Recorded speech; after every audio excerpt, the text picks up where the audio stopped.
So a little bit of personal history. I was, an atheist as a teenager, probably as many teenagers are, and I discovered the writings of Thomas Aquinas, St. Thomas Aquinas. He was a 13th century Dominican priest and widely regarded as one of the greatest philosophers and theologians in history. He wrote an incredible amount, and I was persuaded by some of his arguments through secondary sources first, and then through primary sources. So I'll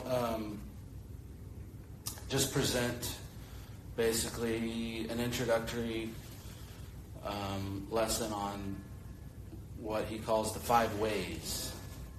So there are 5 ways that are found in his major work called the Summa Theologiae, and they're very short, very succinct texts, and you can Google them and find them on newadvent.org or a number of different places. So I'll be talking about those briefly.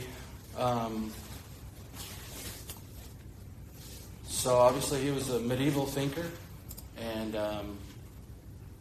there's some general features to his argumentation, to all 5 ways that are common to his way of thinking. And so I'll introduce some principles, and I'm drawing on a long tradition that developed after him of various theologians in the Catholic Church and outside, later on, using his arguments and developing them and explaining them in different ways. So first, just to let me enlarge this. Slideshow. Okay. So we have a historical note. Aquinas is drawing on primarily Plato and Aristotle, and his favorite commentator on Aristotle, known as Avicenna. He was an Islamic philosopher around year 1000-ish. And so he refers to Aristotle as the philosopher and Avicenna as the commentator. And so I don't know how much learning you've all done in logic. Has anyone taken a logic class? Or no? So you have basically syllogism is the topic of logic. Logic would be the study of syllogism. So all of these arguments are syllogistic, meaning that there's a linear process that's broken down into premises and conclusions. So, you could say A is B, B is C, therefore A is C. It would be the easiest way to just introduce the concept of a syllogism. A is B, B is C, therefore A is C. And so this B here is called a middle term because it's linking the 2 premises, and they have different names for different premises, major and minor, and then a conclusion. All right, so logical reasoning, in Western philosophy is you could divide up every argument into syllogism, basically, as a series of syllogisms. Many times, people won't write in syllogistic format, and even Aquinas doesn't do that, strictly speaking, but it's a little easier to see in his writing because he's very linear, how you would break down his argument into syllogisms. I have a link here later. There's someone who did take the 5 ways and broke them down into syllogisms.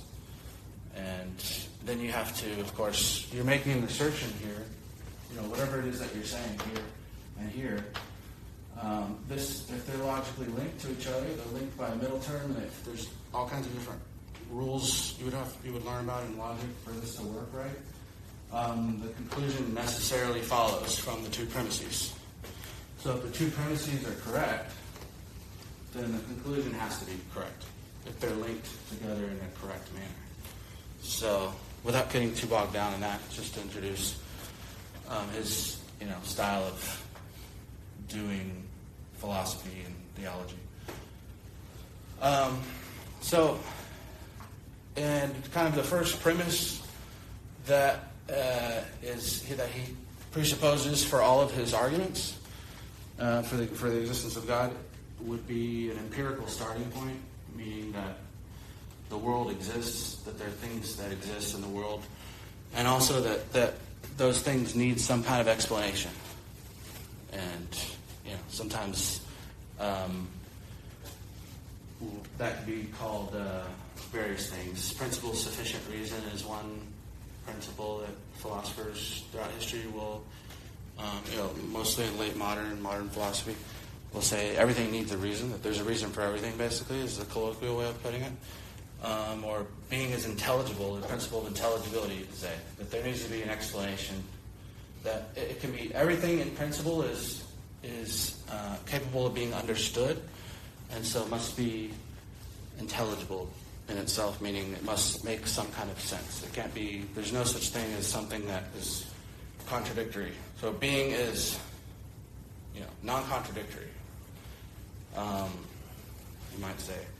So he says, so there's a little Latin aphorism that he uses here.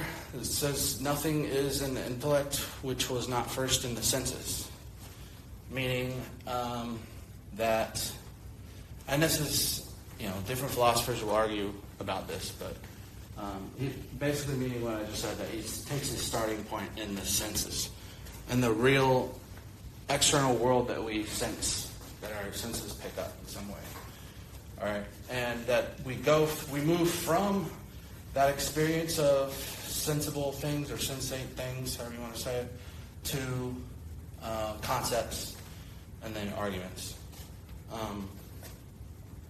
So the first premise, basically, of each of the five ways, is that there exists a changing, imperfect, finite world that we experience. Okay, and that can be spoken of in different ways that we'll see. So another kind of building on what I just said is a cause is, so a lot of times when we use the word cause, we might understand it slightly different from the way the ancient medieval philosophers meant by cause. And traditionally in Aristotle, there's 4 types of causation. And cause means an explanation or a reason for something. So I like to give an example of like a desk. There's the material cause would be the matter out of which the desk is made. So part of what explains the desk is the wood that makes up the desk, right? But it's not just a pile of wood, right? It has a shape to it, a form. So we say the formal cause is another reason or explanation for the desk. The two things together make the desk. It's the wood together with the shape that the person who put the desk together put the wood into, right? The shape that it takes on.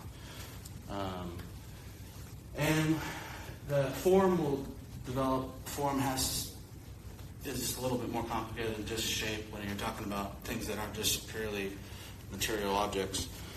But it's basically what the thing is. So how you would define whatever the thing is that you're talking about. So, and matter and form are referred to generally as intrinsic causes, meaning that they're intrinsic to the thing itself. So usually when we think of causation, we think of something outside, right? So like the person who put the desk together would be a cause of the desk. But that, and that is one of the causes, that's the efficient cause. So there's material, the matter out of which the desk is made, the formal, that by which the desk is a desk, or the definition of the thing, different ways of putting it. And then efficient cause, I think I might have this on a later slide. Oh, there it is. So efficient is what's basically the moving cause, or the person who put it together, the thing that put it together, if it was a machine. And then the final cause would be the purpose. So to talk about a purpose of something, or the goal of the artificer, the person putting the thing together, it sounds a little bit weird to us, but that's how they spoke about it. So you could talk about something in terms of what its goal is, or the goal of a desk is to be something at which somebody can sit and write on, for instance, right? However you want to define the purpose of the desk. So that would be another explanation or cause for the desk. And then exemplary is more something you find in Plato, which is a kind of the form of the thing, but in the mind of the person putting the desk together in this example. Before the person puts the desk together, he thinks about how does he want the thing to look. He's thinking about it, and that is kind of the exemplary cause it's referred to. And he goes into, there's in his dialogues a lot about exemplars, or the forms, the eternal forms. And so I won't explain in detail what that is, so we can move to the next thing. So, that is seen especially in the fourth way. So there's the 5 ways we'll get to in a minute. So these are just some of the distinctions and ideas that I wanted to introduce first before giving the ways. So some of the other distinctions would be principal versus secondary or instrumental. So like the person, again, in the same example, the person who's putting the desk together would use tools, right? And he would take the wood and form the wood into a certain, he'd have a hammer and nails and so forth to make the desk. And those tools would be instrumental or secondary causes, secondary or instrumental efficient causes in this example. Whereas he himself would be the principal efficient cause, because he's the one using the tools, right? So then I give the example of art there. Someone making a work of art uses paintbrushes and paint.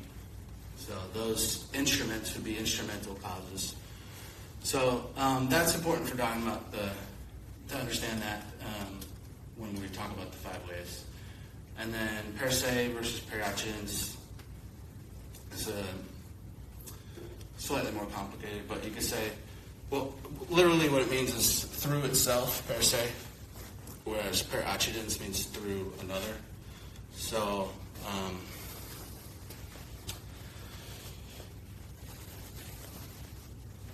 trying to think of how to explain it without making it too complicated for this example. You have like a father having a son, begetting a son, we'd say. In a way, would be a per accidens cause. It'd be a indirect cause, because you don't only need the father, but you need many other things to come together for the generation of a child. And for instance, when St. Thomas talks about one of the common premises in all of his arguments, basically, is that there can't be an infinite regress of causes. And yet he says that the world could be eternal, could have never began, philosophically speaking. It's possible that the world never began. And this is his opinion. Other philosophers will argue against that. But in that case, though, you would go back infinitely in per accidens causes, to where something doesn't essentially depend. So the per se cause would be something that essentially depends on the other thing for its being. Yes? Shouldn't it be like per se, like fire is wrong because it's just fire, it doesn't really depend on anything. And per accident can be like for example, your shirt is blue. The shirt is blue because it depended on the dye that was used. Can that be a simple example? Or is that even not correct? Yeah, no, I think that's good, yeah. So I actually thought about mentioning substance and accidents, which is, accidents are things that inhere in other things. They don't exist on their own. So like the color of a shirt exists in the shirt. So it's called an accident.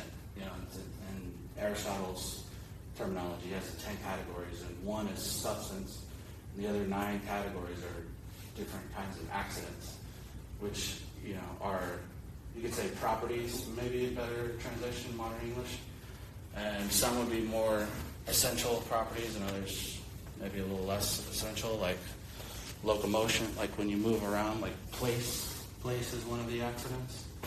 So right now, there's place, my location exists in me in some way, but right now, now I'm changing that, and the accidents exist in me, whereas a substance exists in itself. So per se cause would be something that, or per se, you should say the effect would depend essentially on the cause for its being of substance. Whereas per accidents would be like something that the two are incidentally related. So they're related in some causal fashion, but not completely in the same, not an essential connection.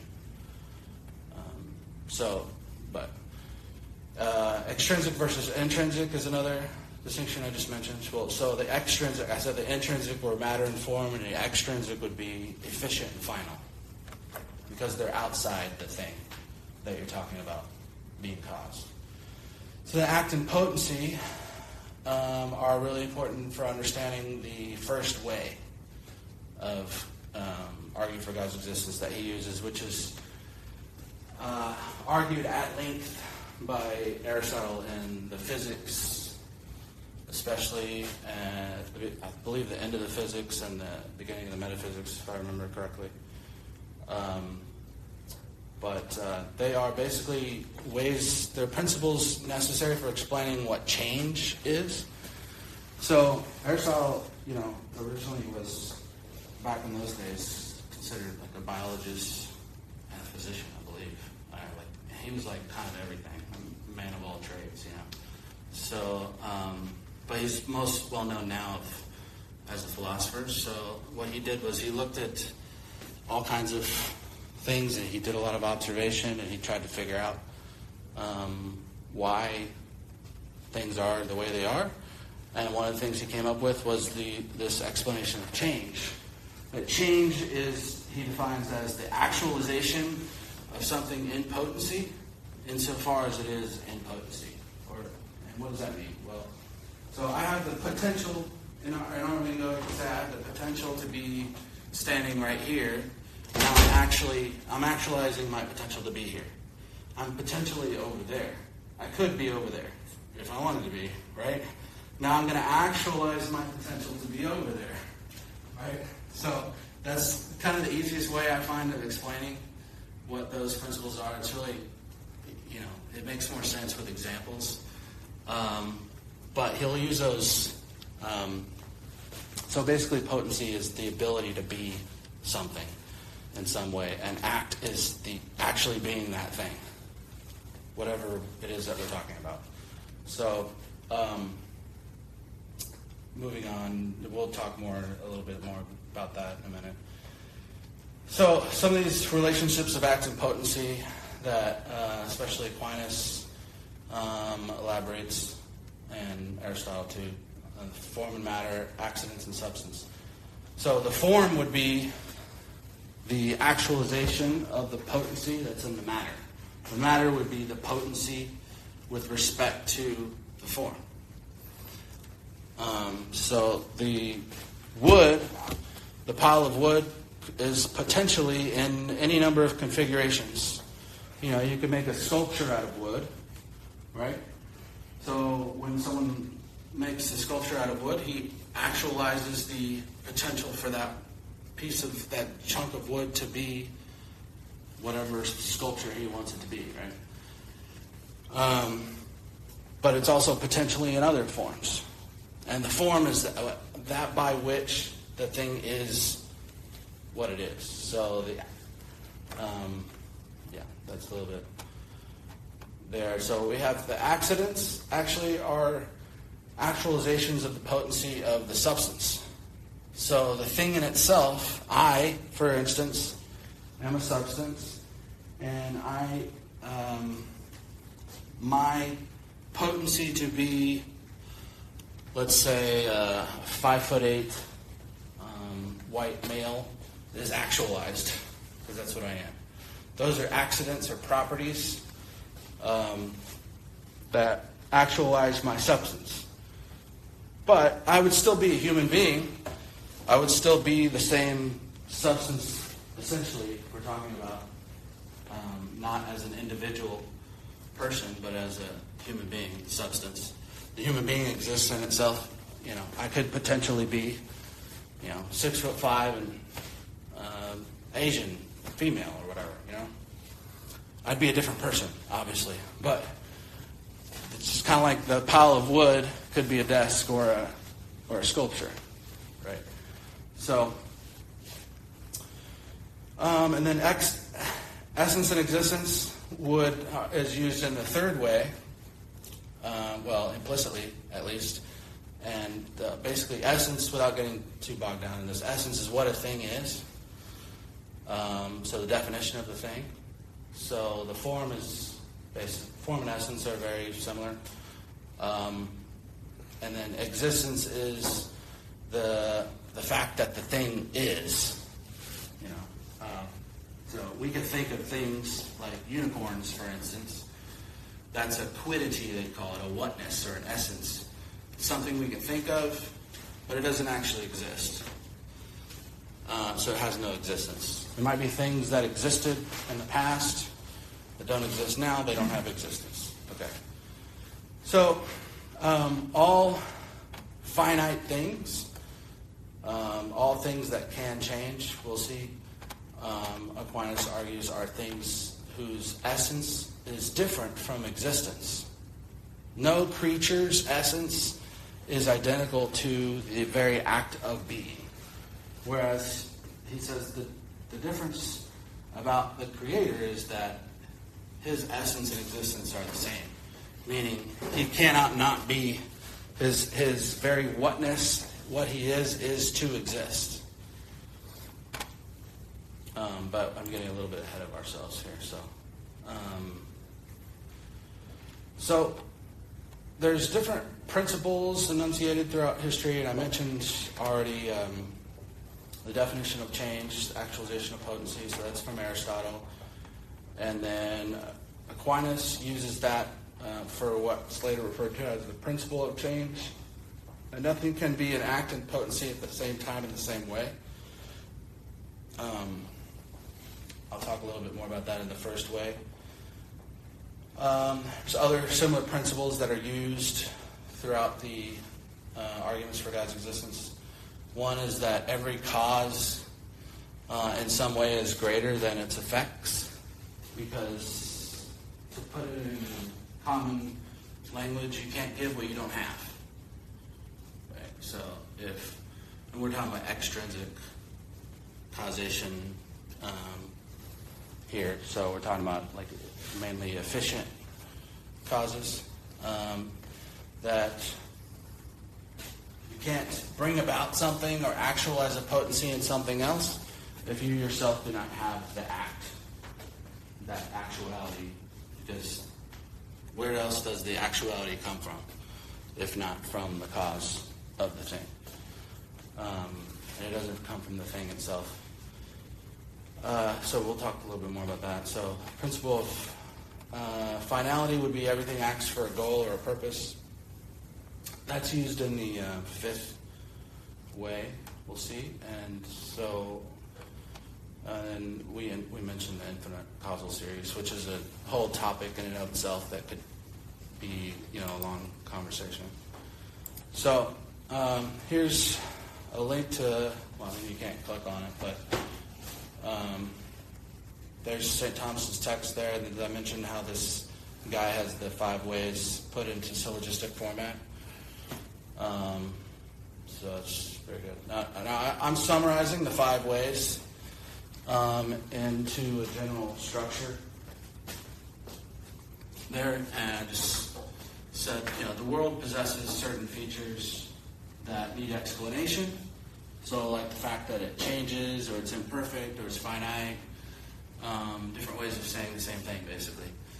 And that no other explanation for these features, for the existence of these things that have such features, is sufficient to explain their existence, except for the existence of a God, and we define what we mean by that in the process of arguing for it. So there's a divine cause necessary to explain all these, this world with all these kinds of features that we observe. So the first way, I put into my own words here quickly. So we have, change exists in the world and demands some explanation. There's by nature we seek to know, right? And what do we know? We know we seek knowledge through knowledge of causes of things. So the world exists and it changes, and so what's the cause of that? We ask naturally, right? And we defined change as the actualization of something in potency insofar as it is in potency. And I gave the example of locomotion, or change of place. And then he says that something cannot be in act and in potency in the same way at the same time. So, when to give an example of the person who makes the desk, he has the idea of the form, the exemplar we referred to it as, and he uses the wood, and because he has that idea, he's able to put the wood into a certain form to make it into a desk. So that form, as it were, is that actuality, the form of the desk, pre-exists in the cause, in the person who's putting the desk together, in this example. So,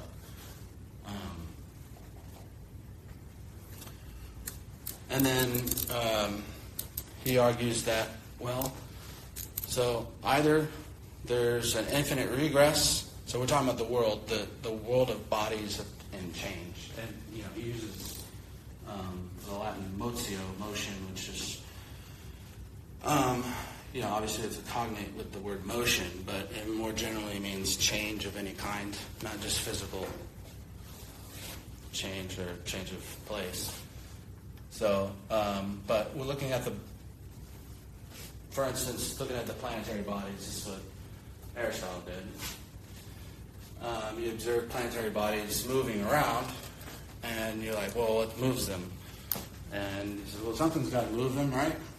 And something else, whatever's moving them, that thing, or those things that are moving the planetary bodies, either they're being moved as well, or they're not moving at all. If they're not moving at all, then they have but then we've arrived to the unmoved mover, the things that are causing the motion of the other things, but they're not themselves being moved. Or they're being moved by something else. And those things are being moved, either those things that are moving those things are being moved themselves, etc., until, you can't go on ad infinitum. Then, if you had one thing depending on another, depending on another, depending on another, then there's just no explanation for anything at the end, right? Whereas the principle of intelligibility says the world being makes sense, or ought to make sense. So there must be some unmoved mover. And that unmoved mover, or unmoved movers in Aristotle, but Aquinas adapts it. And Aristotle does talk about the prime unmoved mover. But anyway, so we have an argument for the first mover of all things being moved. Okay, so, and we're using the active potency thing. So the mover is in act is actualizing the potency of the moved to be moved. Right? So the thing being moved is being changed, or being its potency is being actualized by the extrinsic cause, the efficient cause, the other thing that's moving it. And so the unmoved mover, or the first in the series of movers, concomitant series, not temporal, so not going back in time necessarily, but all at once. You can think of it like vertical causation as opposed to horizontal. So we could say back in time, I exist because of my dad, and he existed because of his dad, and we go back to as far back as you want to go. But here we're talking about that would be like a temporal thing, whereas here we're talking more about vertical causality, if you will. So I've heard the example given of like a desk with something sitting on top of the desk and something sitting on top of that, something sitting on top of that. And sometime originally you have to reach some bottom, the ground, or a top. So it's like there's no without a bottom or a top, as it were. It doesn't make any sense to have anything whatsoever. So that's one of his arguments. So that unmoved mover, that first unmoved mover must be pure act, pure actuality, meaning the source of all actualization, the source of all change, and itself unchanged, incapable of change because it has no potency. Because we argued from things that are composed of act and potency to, vertically speaking, this cause of this effect has more potency, more act, than the effect. And if this is caused by something, then, should we go down, I guess? Trying to represent this visibly, we have, a prior cause of that cause, and there's more potency. So this has act and potency, but it's got more potency and less act, if you will. So the change here is being caused by this, and so this has more act. I'll put act plus because it's more than this.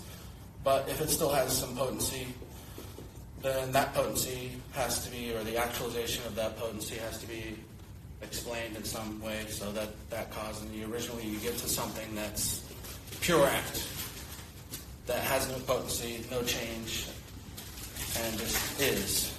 And that's the first cause of change in this case. So the first way and the second way are very similar, but the second way is a little simpler in that it kind of gets rid of the whole motion, act, and potency thing, and just says, finite things exist. They demand some kind of explanation for their existence. And again, using kind of this vertical visualization, there's a cause for the world. Let's say the world itself, the entire universe. There's, it's imperfect. It's finite. It's in some way it changes. It's one way that it could not be. And I'm previewing the third way here, but it's caused. In some way it's finite, it's imperfect, etc. So it needs a cause or an explanation. And, beyond the intrinsic causes, some kind of extrinsic cause. And that cause would be more, in some way would be superior to that effect, right? And so you either go on to infinity, which again, we can't really make sense of. So it makes more sense to say that there's a first cause of all effects, because if you go on to infinity, then there's really no first cause. So then would you even see any cause and effect now if there were an infinite, essentially you keep going and going and going and going, and there's just no, would you ever see any procession of cause and effect, if there were an infinite number of realities all causing each other? So he's saying no, that something uncaused is required to explain the existence of all caused finite things. The bottom got cut off there. So, all right. So the third way is kind of my favorite because it's a little more imaginative. But it says basically contingent things exist. Contingent just means that something that cannot be. It could not be. It doesn't exist by necessity. So all of us, right? So if the world could not exist, if it's possible that the world could not exist, in other words, it doesn't explain its own existence, but it demands some kind of explanation for itself, then at some point in the infinite past, imagining there's no God, because the world doesn't come out of something. Something cannot come from nothing. From nothing, nothing comes. So that goes again to the principle of causality, that there's got to be some reason for things. Right. So if all things were contingent, there were no necessary being. If there were no beings that you could say cannot not exist, in other words, everything could not exist, then at some point in the infinite past, because it's infinite, if there's a real potential to not exist in all those things, that at some point that potential would have to be actual. And so for that potential to be actual, though, the thing would not exist, right? Since the potential for non-existence would be actualized, the thing would not exist. And so if we're talking about, you could talk about individual things or the world itself, all things being contingent, at some point in the infinite past, nothing would exist. And from nothing, nothing comes. So nothing would exist now either, if nothing existed at some point in the infinite past. So since things do exist, there must be some being that cannot not exist. That explains the existence of all these contingent things. And then he goes a step further and says, well, maybe there's something that's necessary, it cannot not exist in some sense, but it derives its necessity from something else. And back then they thought, there's a common belief that the planetary bodies were necessary in some sense. So they had, or at least the movers of the planetary bodies. So those necessary beings, or those beings that cannot not exist, they either derive their necessity from something else, or they didn't. If they don't, then that's the absolute necessary being. And he argues later, after the arguments for God's existence, that this thing must only be one. There's only one God. But it says, if the necessary beings are caused, then the cause for those necessary beings must also be necessary, and you can't proceed to infinity, just like in the other proofs, so you have to have an absolutely necessary being. In other words, a being that cannot not exist, absolutely speaking, whose necessity is underived. And then there's the fourth way. Let me know if I'm going over time or something. Okay. Whenever you're done. I probably won't be able to get through everything. So the only exception for the contingency would be God, and he can violate that rule. That because it has to be contingent, God, being God, is the reason we all came to existence, right? Yeah, but I wouldn't think of it like he's violating a rule, but it's like thinking about a being can either be contingent or necessary, because either it has to exist or it could not exist, right? Thinking about it logically. Right. It's one or the other. And so he argues... But God cannot be contingent, correct? Right. But he's not starting from the existence of God and saying that he can't be contingent, but he's saying, imagine Because he's trying to argue that there does have to be a necessary being. So he's saying, imagine the possibility that nothing has to exist, that there is no God. And he arrives to an absurdity. So it's called reductio ad absurdum. It's reducing that hypothesis to an absurd conclusion, and then concluding, okay, so there does have to be a necessary being, which we call God. So it's saying, if all things were contingent, then at some point in the infinite past, because they have the potential to not be, they would have to actually not be, to actually have the potential not to be, if they're existing for infinite time, right? And if they didn't exist at some point in the infinite past, then they can't come into existence out of nowhere. There's got to be some cause.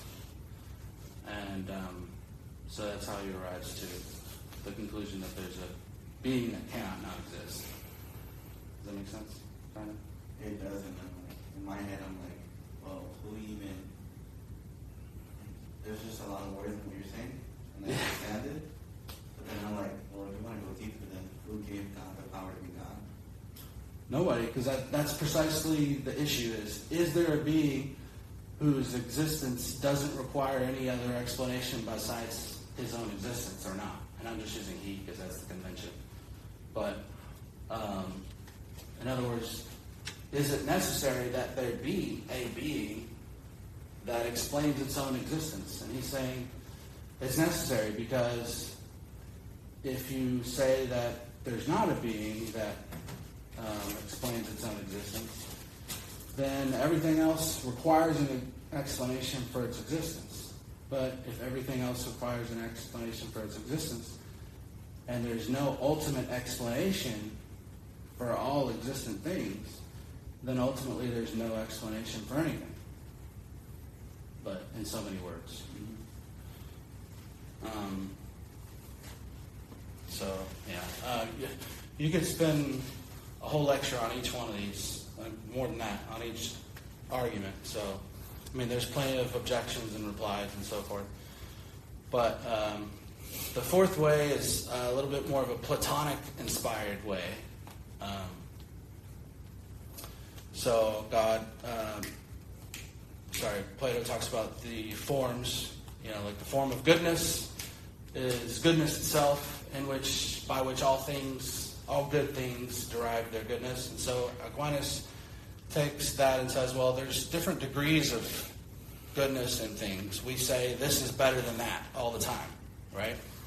So if we say this is better than that, and if we admit that there's objective reality that one thing might be better than another, then there's got to be some kind of objective good or absolute,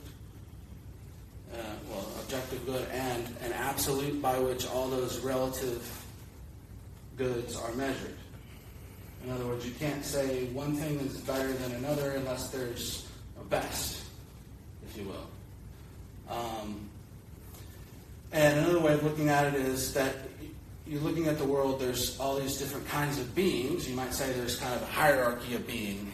There's the vegetative life of plants, and then there's sentient life of animals. They have sensation in addition to have the nutritive qualities of plants. And you have higher animals that, have all the powers of the lower animals, plus more intelligence, such as ourselves.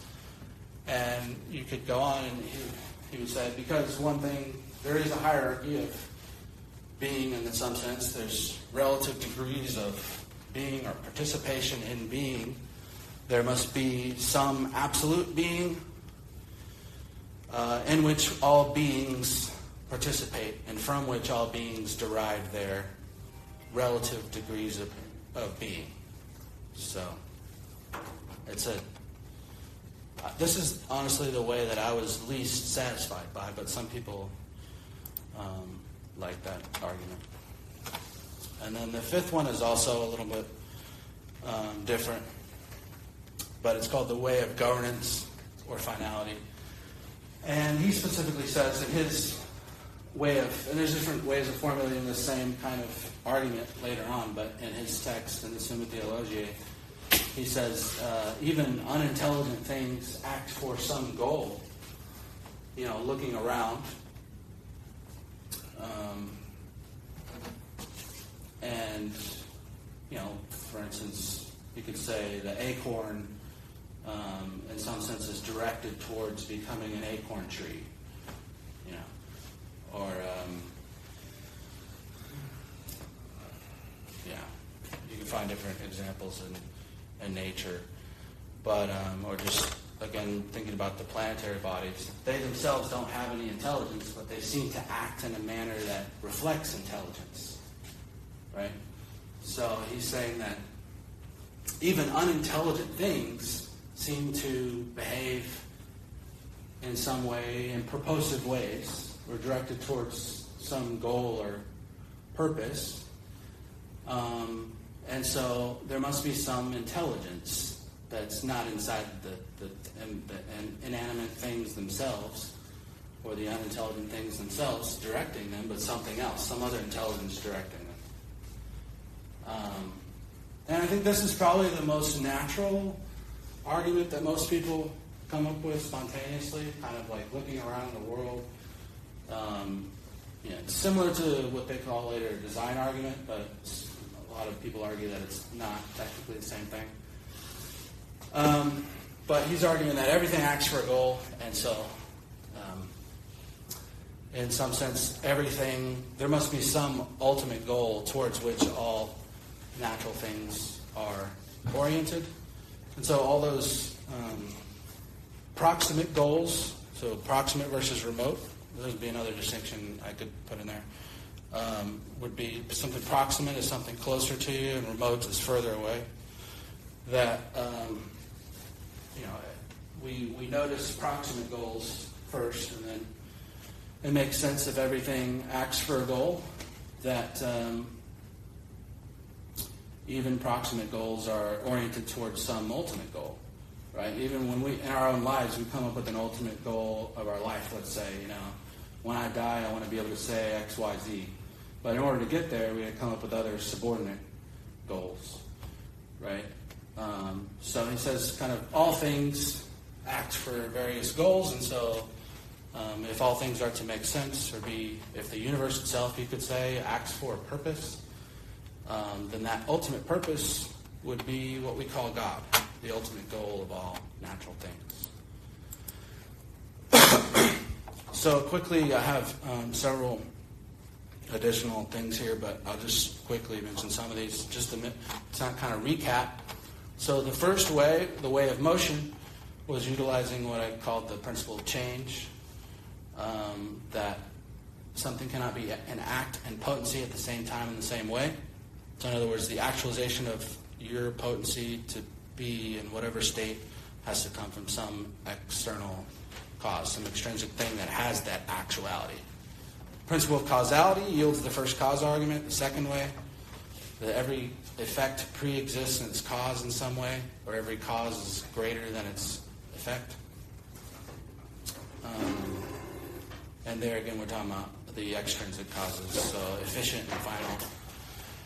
And then, so I mentioned the essence-existence distinction quickly. That's, in his first book, De Ente Essentia, Aquinas kind of gives another version of this third way argument that talks about essence and existence, meaning you could say all contingent things are things that whose essences are not to exist. In other words, what we are is not to be, but we could all not be by virtue of that fact. Since we are not identical to being itself, we could not be.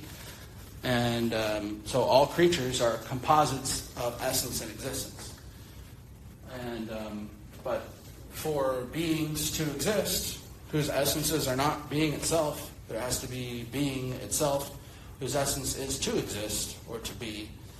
And that kind of segues into the fourth way as well. The reality of participation. So something I should have mentioned there would be the analogy of being, which is an important concept in general to have. It also plays a role here in this argument, supreme being argument, the fourth way. And the analogy of being is basically that is between what we call univocity and equivocity. I won't get too details because we're running out of time. But univocity is a category that equally applies to all of its members. So like dogs, all individual dogs belong to the category dog equally. There's not like some dogs that are more dog than others, right? And then equivocity would be the opposite. It's kind of, you could say, an example would be a tie. A tie can mean two different things. It could be this tie, or it could be a tie in a game, a baseball game or something. A tie, two completely different. They're completely dissimilar. So analogy is in between that, where there's similarities and differences between the members of the class, if you will. So all beings exist. That's the commonality that we all have, even with God, who St. Thomas calls ipsum esse subsistens, which means the very act of being itself. In other words, to be itself subsisting is the literal translation. But so he exists in an infinitely superior degree over the rest of us. We participate in existence. We have the existence in a derivative way, so we share that similarity that we all exist. We are, we're not nothing, and yet our beings are finite, and so our essence is not to be, unlike his. So, principle of finality is all things act for a goal, so the intelligent governor, that everything's directed towards some ultimate goal or purpose. Okay, and then there's some other things here. So the transcendentals help to explain, I think, the fourth way, if we had more time to go into. Transcendental would be something that's common to all beings, insofar as it's a being. And to recap the 5 ways, the first way concludes that God is pure act, or the cause of all change. The second way concludes that God is the universal cause of all being, not just of change. And the third way is that God is a necessary being, or the very act of being itself. The fourth way, that God is the supreme being, or the supremely perfect reality. And then the fifth way, that God is an intelligent governor, or the goal or end of all things. So in philosophy, usually the word end doesn't mean like a temporal end, but a goal or a purpose. And then from these arguments, he therefore, afterwards in other articles in his Summa Theologiae and his other works as well, he derives the necessary attributes of this unmoved mover, first cause, supreme being, however you want to refer to him. Basically, through all the different ways, he'll deduce, he'll extrapolate or conclude using syllogisms that because he is the unmoved mover, for instance, he's pure act, he must have all these other qualities like omniscience, omnipotence, omnibenevolence, which is all goodness, all good. Omnipotence is all powerful, and omniscience is all knowing. And then he also considers arguments against God's existence, such as the existence of evil, which is a perennial problem in philosophy and theology. But and then there are other kinds of argumentation for God's existence I wanted to mention as well, besides just Aquinas's, especially, just in the Middle Ages. We have Augustine's, Anselm's, and then we have a tradition of what's referred to commonly as the ontological argument, which continuously, even today, is an extremely complex debate that, even such Kurt Gödel, one of the greatest modern mathematicians, develops it into a very strict logical argument for God's existence. It's a completely different style of argumentation. It doesn't take for granted or for first principle the existence of things that we experience, basically. It doesn't argue from that, but it's a completely different kind of argumentation. So if you want to know more about these kinds of arguments, I've not read Edward Fesser too much, but I've heard good things. I've seen some things. He's, a great popularizer nowadays, apparently, of these kinds of arguments for God's existence. Peter Creed.